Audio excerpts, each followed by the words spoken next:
이러면 오히려 빨리 이실직고하고 빨리 수정하는 게 더 나을 수도 있어요. 안 그러면 우리 쪽까지 세무조사가 번지거나 이럴 수도 있으니까. 자, 안녕하세요. 성우형 세무사입니다.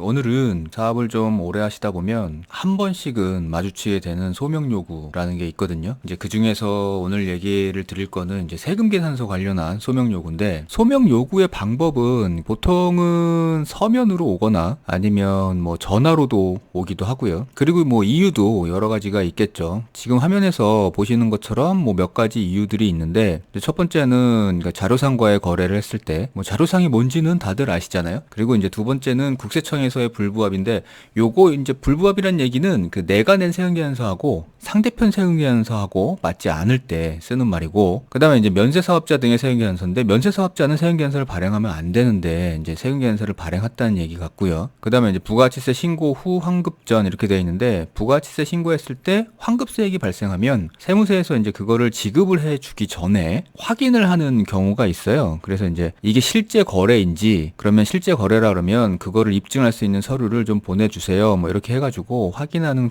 과정이 있고요. 마지막으로는 이제 거래처, 그러니까 거래 상대방이죠. 거래 상대방 업체가 세무조사를 받고 있다가 거기서 뭔가가 나왔을 때 그게 하필이면 우리 회사와 연관이 있다 이러면 이제 우리 회사 쪽에 확인을 요청하는 경우, 뭐 대충 보면 뭐 이런 경우가 있는데요. 근데 이제 이런 과세자, 그러니까 세금 계산서 관련한 거에만 국한되지 않고 모든 이런 그 과세자료 소명 요구나 아니면 뭐 해명자료 제출 뭐 이런 요구나 뭐 이런 것들을 받은 경우에는 최대한 요 단계에서 처리가 끝날 수 있도록 하시는 게 좋아요. 이런 소명 요구나 아니면 자료 제출 요구를 받았는데 제대로 대응이 되지 않는 그러면 이제 결국에는 세무조사까지 이어질 거고요. 거기까지 가게 되면 이제 문제가 커지기 때문에 요 소명 요구 단계에서 어떻게 대응하냐에 따라서 이제 향후 생길 수 있는 문제들을 좀 더 적은 크기에서 막을 수 있다라는 생각을 가지고 최대한 요 단계에서 이제 막아야 되는데, 각 사례별로 어떻게 대응을 해야 되는지에 대해서 좀 알아보도록 하겠습니다. 첫 번째 이제 자료상과의 거래인데요. 자료상이라고 하면 그 실제 거래 없이 세금계산서만 사고 파는 것을 얘기하죠. 그런 사람을 얘기하는 거고, 이제 사례를 보면요. 이거 사례는 제가 직접 겪은 건데, 여기서 이제 노트북을 산 사람이 저거든요. 과거에 제가 직접 용산에 가서 노트북을 샀는데 그 샀던 업체가 이제 자료상이었던 거죠. 근데 우리가 보통 자료상 하면 그냥 세금계산서만 팔 것 같지만 이렇게 실제로 거래도 하고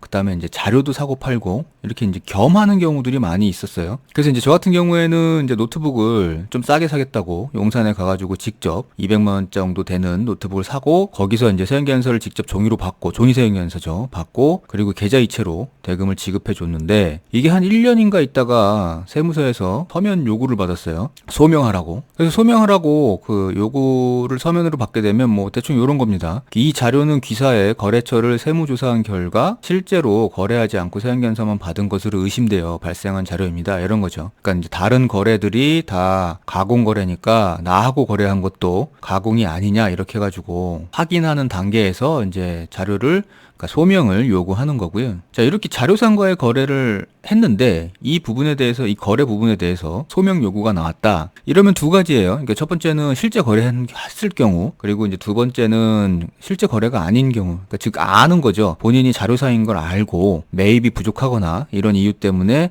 세금계산서만 수수한 경우가 되겠죠. 근데 이렇게 요즘에도 이거 하시는 분들이 가끔 계신데, 이렇게 처음부터 안 걸릴 거라고 생각하고 이런 거를 거래를 하시는데 이게 안 걸릴 수가 없어요. 사실 이게 거래가 어떻게 되냐면, 자료상들이 세금계산서를 뭐 예를 들어서 100만 원짜리를 팔아요. 그러면 자료상은 그 100만 원짜리의 10% 10만 원을 부가지세로 내야 되잖아요. 근데 10만 원이 아니라 5만 원만 받겠대요. 그러면 이제 나는 5만 원만 주고 매입 100만 원짜리를 받아오는 거죠. 근데 생각해보면 자료상 입장에서는 정상적으로 신고를 한다 그러면 5만 원 받아가지고 10만 원 세금을 내야 되거든요. 그러면 이거를 자료상이 하는 이유가 없잖아요. 봉사활동을 하는 것도 아니고 기부를 하는 것도 아닌데. 그래서 결국 자료상은 신고를 안 하고 튀죠. 근데 이렇게 신고를 안 하고 튀면 99%는 걸린다고 봐야 되겠죠. 근데 뭐 한 20, 30년 전에는 뭐 가능할 수도 있는데, 요즘 세상에 신고를 제대로 안 들어가게 되면 100% 문제 생긴다고 봐야 되고요. 그러니까 자료상하고 거래는 하지 마시라는 얘기죠. 다시 돌아와서 실제 거래인 경우, 그러니까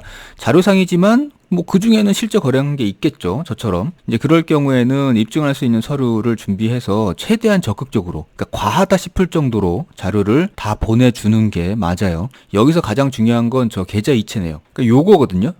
요 계좌 이체 내역이 가장 중요하고요. 요게 있으면 거의 90%는 된다고 보시면 되고요. 그 다음부터는 뭐 회사에서 사용하고 있는 뭐 결제 서류나 아니면 인수 확인서, 그때 당시에 받았을 때 찍었던 사진, 뭐 이런 것들을 최대한 보내주면 되고요. 뭐 계약서가 있으면 계약서, 뭐 이런 것들도 포함해서. 그래서 이제 실제 거래인 경우에는 이 경우 보통 계좌 이체 내역이 있고, 그리고 그 당시에 뭐 어떤 자료가 됐던 뭐 이런 것들이 한 가지만 있어도 웬만하면 그냥 뭐 넘어가는 경우들이 많이 있어요. 왜냐하면 실제 거래니까. 근데 문제는 이제 이거죠. 실제 거래가 아닌 경우, 알고 산 거예요. 자료사인 거를. 그러면 이제 이런 소명 요구를 받으시면 이제 철렁하시겠죠. 철렁은 하지만 빨리 판단을 하셔야겠죠. 이게 뭐 안 될 거다 싶으면 최대한 빨리 인정을 하고 그거에 대해서 세금을 더 내는 방법으로 가셔야 되고요. 이때 세금을 더 내는 방법은 부가치세를 먼저 수정 신고를 하셔야 되고, 그 다음에 이제 이게 비용으로 들어갔다 그러면 관련해서 소득세나 법인세 쪽도 수정 신고를 해서 세금을 더 내셔야 되는데, 이게 문제는 지금 이게 매입인데 가공 매입이 돼버리기 때문에 서류상으로는 분명히 우리 회사에서 돈이 나간 걸로 돼 있을 거예요. 그러면 그 나간 돈은 어디로 갔냐라는 게 문제가 생겨서, 더 나아가면 대표자 상여까지도 갈 수 있다는 거죠. 자, 또 하나의 문제는 이게 현금 거래인데 실제 거래인 경우가 있어요. 그러니까 이게 실제 거래를 했는데 현금 주고 산 건데 문제가 생긴 거죠. 이러면은 이게 계좌 이체 내역이 없기 때문에 굉장히 입증을 하는데 좀 어려울 수도 있거든요. 그러니까 자료가 없기 때문에. 그러니까 이런 경우에는 계좌 이체 내역을 빼고 할 수 있는 모든 자료들을 다 모아야겠죠. 그러니까 회사에서 그 당시에 뭐 인수 확인서나 검수했던 뭐 검수 확인서 뭐 이런 것들이 있었다 그러면 그거, 그 다음에 사진, 그리고 하다못해 저 물건을 같이 사러 갔던 사람이 있으면 그 사람의 증언, 뭐 이런 것들까지 해가지고 입증을 하면 되고요. 두 번째는 이제 세액연서가 맞지 않는 경우예요. 그러니까 부가가치세에 신고가 들어가고 나면, 왜 우리 세액연서를 보면 공급하는 자가 있고 그리고 공급받는 자가 있어서 두 사업자가 다 기재가 돼 있거든요. 그래서 이제 두 사업자가 각각 매출, 매입 이렇게 들어가야 되는데, 예를 들어서 어느 한 사업자는 같은 세액연서를 가지고 매출로 신고를 했는데 그 거래 상대방은 매입으로 신고가 안 들어오거나, 아니면 나는 매입으로 신고를 했는데 저쪽에서 매출로 신고가 안 돼 있거나, 이러면 이제 불부합이 뜨게 되는 거죠. 이게 떠버리면 소명 요구를 보내는 거죠. 왜 이게 안 맞냐 이러고. 근데 문제는 이제 첫 번째 상대 측 쪽에서 실수다, 뭐 누락을 한 경우나 부가세 신고할 때 이러면은 상대 측에 얘기해서 그쪽에서 이제 수정 신고를 하면 문제가 끝나겠죠. 우리 쪽은 이제 제대로 신고한 거니까. 근데 이제 문제는 우리 쪽의 실수인 경우가 있어요. 이 경우에는 뭐 명백하니까 이거는 당연히 우리 쪽에서 부가치세 수정 신고나 이런 것들을 해서 바로 잡아야 되겠죠. 세금도 더 내고. 그래서 이 경우에도 이제 부가치세 수정 신고를 하게 되면 그 부분에 대해서 비용으로 들어갔던 게 있는 소득세나 법인세도 역시 같이 수정 신고를 해줘야 되고요. 이게 매출 누락이었다 이러면 경우에 따라서는 대표자 상여로 들어가서 그 대표자에 대한 뭐 원천세 수정 신고부터, 그리고 그 연말정산 시즌이 지났다 그러면 해당 연말정산도 역시 수정을 해줘야 되는 경우가 발생할 수 있습니다. 그 다음에 세 번째, 이제 면세사업자 등의 세금계산서로 인해서 소명 요구를 받는 경우들이 있어요. 요건 이제 지난번에 한번 영상에서 말씀드렸는데, 이 세금계산서를 발행하면 안 되는 사업자들이 있죠. 면세사업자, 간이가세자, 그 다음에 이제 폐업된 사업자도 세금계산서를 발행하면 안 되는 건데, 물론 간이가세자 중에 세금계산서를 발행할 수 있는 간이가세자도 있어요. 그래서 이렇게 세금계산서를 발행할 수 없는 사업자가 세금계산서를 발행하게 되면 이거에 대해서 당연히 어떻게 된 건지 소명을 하라고 요구가 이제 오는 거고요. 매입세액을 공제받지 말아야 되는데 공제받은 거거든요, 지금. 그러면 과다 공제이기 때문에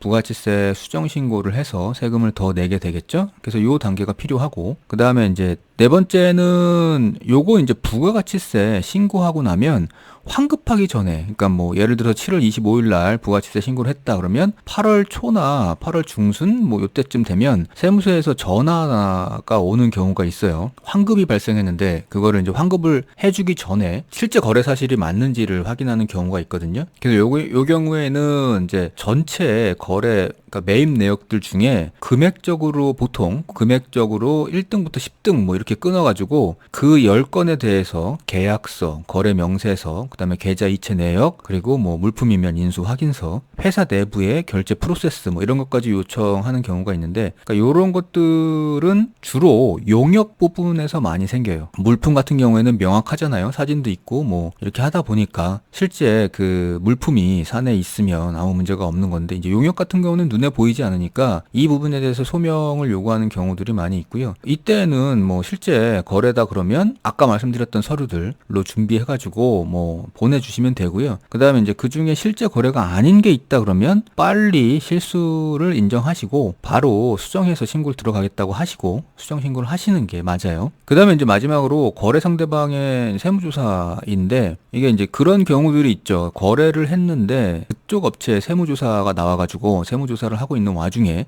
그쪽 업체에서 이제 매출을 누락시킨 거를 발견한 거예요. 근데 그 매출을 누락시킨 걸 봤더니 우리 회사에 대한 매출이었다. 이러면 이제 우리 쪽에 확인을 하겠죠. 이게 매출이 맞냐 이러고. 근데 이때 생각을 잘 하셔야 되는 게 우리 쪽에 매입이 없어요. 상관없습니다. 이렇게 해버리면 문제가 더 커질 수도 있겠죠. 그래서 이때는 실제 매출 매입 누락이다. 그래서 우리도 알고 있고 저쪽 상대 거래처도 뭐 기존에 알고 있었고 한 상태에서 누락이다. 이러면 오히려 빨리 이실직고하고 빨리 수정하는 게 더 나을 수도 있어요. 안 그러면 우리 쪽까지 세무조사가 번지거나 이럴 수도 있으니까. 이게 거래처에서의 매출 누락은 우리 회사에서는 당연히 매입 누락이 되는 거죠. 따라서 관련해가지고는 부가치세 신고도 수정해야 되고, 앞에서 보신 것처럼 소득세, 법인세 뭐 이런 것도 수정을 해줘야겠죠. 근데 이제 우리 회사가 매입 누락이면 관련한 매출도 누락했을 확률이 있으니까 그 부분도 확인해서 매출을 누락한 게 있으면 그것도 역시 수정해서 넣어줘야 되고요. 이제 이렇게 되면 문제가 조금 커지는 거죠. 매출 누락에 따른 대표자 상여도 생길 수 있고, 이제 그 상여 생긴 거에 대해서 이제 세금, 소득세까지도 문제가 번지기 때문에 법인 같은 경우에는, 그래서 이런 경우는 빠른 판단과 그리고 대응, 그리고 정확한 신고까지 따라줘야지 이제 문제가 크게 번지지 않는다는 것도 기억해 두셔야 됩니다. 자, 이렇게 해가지고 사업을 하다가 여러 소명 요구를 받을 경우들이 있는데, 그 중에서 이제 뭐 세금계산서 관련한 것들만 몇 가지 얘기를 좀 드려봤고요. 처음에도 말씀드렸다시피 이렇게 소명 요구가 오는 경우에는 가능하면 그 소명 요구 단계에서 끝내는 게 좋아요. 그러니까 여기서 이제 더 늘어지거나 하게 되면 세무조사까지도 번지는 경우들이 있어서 어쨌든 아무리 당당해도 조사까지는 안 가는 게 좋거든요. 따라서 소명 요구를 받았다 그러면 가능한 적극적으로 대응하셔가지고 빠른 시일 안에 처리를 완료하시는 게 가장 좋은 방법입니다. 자, 오늘 시간 마치겠습니다. 감사합니다.